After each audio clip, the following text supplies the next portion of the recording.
sa inyong lahat. Welcome sa ating Be Empowered program, special edition. Isang preparation para sa malapit ng event. Ilang tulog na lang. Yan na po yung ating Day of Power event.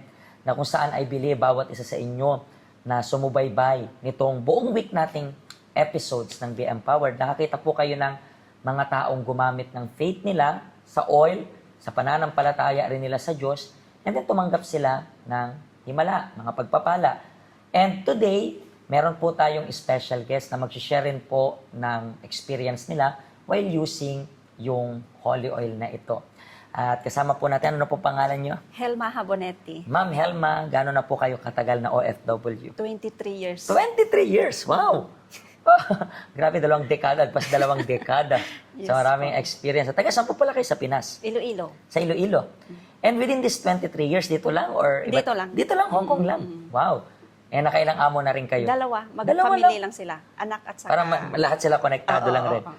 And syempre, within this 23 years, I believe, marami ka na rin naging experience, di ba? Yes. Ano yung isa sa unforgettable experience mo dito abroad? Nung umuwi ako, nagbakasyon, pagbalik ko, nabuntis ako na unplanned, wala sa plano. Kaya yon bago ako umuwi, nag-utang din ako. Kasi nag-aral pa yung mga anak ko. Tapos yun, pag nalaman ko na buntis ako, malaki, na-depress ako. Kasi may utang pa ako, tapos paano na lang Paano yung... ka makakabalik? Parang gano'n, no? Oo. So, pag unplanned talaga. Oo. Grabe. Kanina sabi ko, bigla ko nabuntis. Kala ko, ano yun, Maria? So, unplanned, and then, siyempre na magiging apektado yung... Apektado yung oo.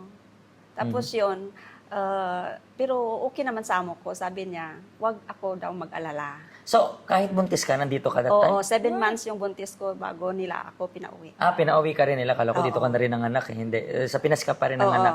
And then, gano'n ka katagal nag-stay sa Pinas nun? Pagka luwal mo sa O kanya? pagluwal ng 1 month and half yung bata, bumalik agad ako. So, onting months ka lang para nasa Pinas. Parang 6 months. 6 months lang. Pero at least, mabait yung amo mo. Mabait, hindi nila Pero kinakat I believe yung contract. umpisa natakot ka. Kasi, Oo, natakot diba? ako. Akala ko terminate Yeah, or kasi, pagalitan ako. Pero, isa ka sa may pinagpalang amo dito sa Hong Kong, di ba? Yes. I believe napaka-blessed mo dyan. And nakatanggap ka rin po ng anointing oil natin, di Yes ba? po. Ikaw gumamit o kapamilya mo? Ako. Ano nangyari? Yung anak ko, may skin allergy sa paa niya. Tapos, mga 1 year, pabalik-balik lang sa doktor. Gumaling, tapos ganun pa rin. Tapos, may ambularyo din na pinabulong, wala din. Tapos, nung time, naalam ko na yung holy oil kung paano gagamitin. Yun, ginagamit ko yung pag-anoint sa picture niya. Tapos, sinabihan ko din sila na umatin doon sa UCKJ Iloilo. So, gaano po katagal yung sakit ng anak mo? Mga 1 year 1 year. bago ko pa gamitin yung oil. Kasi oo. So, 1 year siyang nag-suffer ng Nag-suffer. ganon. Kung saan-saan na rin dinala. Oo.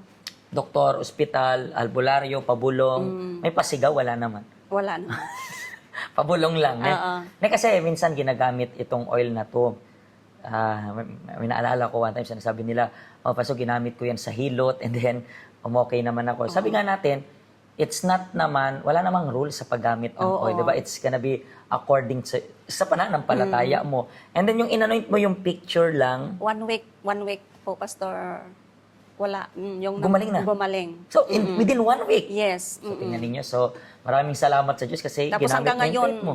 hindi na nagbalik-balik yung sakit. So, tingnan mo. So completely healed. Di na Completely sumumpong. healed. Yes. So, ibig sabihin, mas mabisa yung banal na langis sa albularyo, Yes. pabulong, mga gamot. Bakit? Kasi yung pananampalataya, sa pananampalataya, walang imposible, di ba? Yes. At siguro po ganun rin po kayo. Ang dami nyo nang pinuntahang albularyo, albularyo A, albularyo B, pabulong A. Ang dami na. Kung saan-saan na kayo, siguro halos na marami na kayo napagtanungan kung sino yung pinaka-expert ganito. Pero ang nangyari, pabalik-balik lang yung sakit mo. Siguro akala mo pa, kasi pag ganito, pag pabalik-balik, akala nila nakukulam, di ba? Yes. So siguro ganyan. Gamitin nyo lang po yung langis at lahat ng gawain ng masama matatapos. Siyempre, according lahat sa pananampalataya ninyo. Katulad niya, na ginamit yung faith niya para sa anak na, kumbaga parang biktima ng kulam, lahat ng spiritual sickness ay maaalis rin. Maraming salamat po sa pag-share ninyo ng faith ninyo sa paggamit ng langis. I believe, ngayon alam mo na yung sikreto, di ba? Pananampalataya. Yeah. Di ba? So, ganun rin po sa inyo, pananampalataya. Ang pananampalataya, hindi yan nabibili. Pananampalataya, regalo yan ng Diyos na taglay-taglay mo sa loob. Kaso minsan natutulog lang. Gisingin natin yung faith na yan.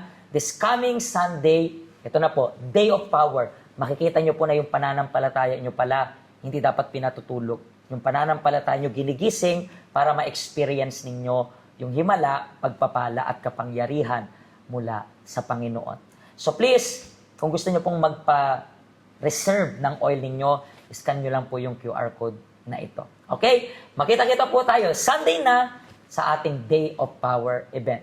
Kung natulungan po kayo nitong programs na ito, please, i-share nyo yung link na ito para sa, siguro po meron kayong mga naisip na imbitahan sa Day of Power.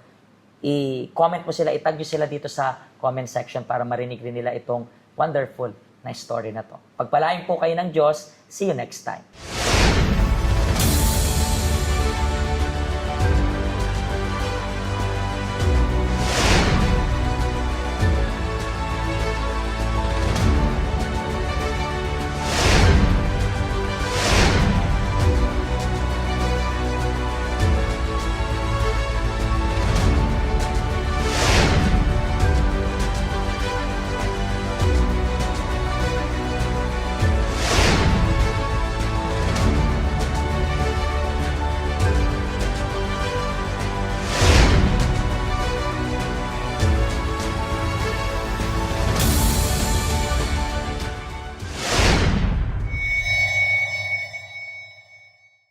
Hello, ako po si Pastor Joshua dito po sa UCKJ Health Center dito po sa Hong Kong. At yung mga napanood nyo pong testimony ay mga testimony ng mga OFW dito sa Hong Kong. Pero I believe makaka-relate rin naman kahit nasaan po kayong bansa. Basta OFW. Ang health center po natin ay walang pinipiling religion. Base na rin po sa name, Health Center. Kung kailangan nyo po ng karagdagang information, nandito lang po sa baba lahat ng information na kailangan ninyo. Kontakin nyo lang po kami at magiging masaya po kami na matulungan ka, ma-assist ka, nasaan man po kayong bansa. Pagpalain po kayo ng Diyos.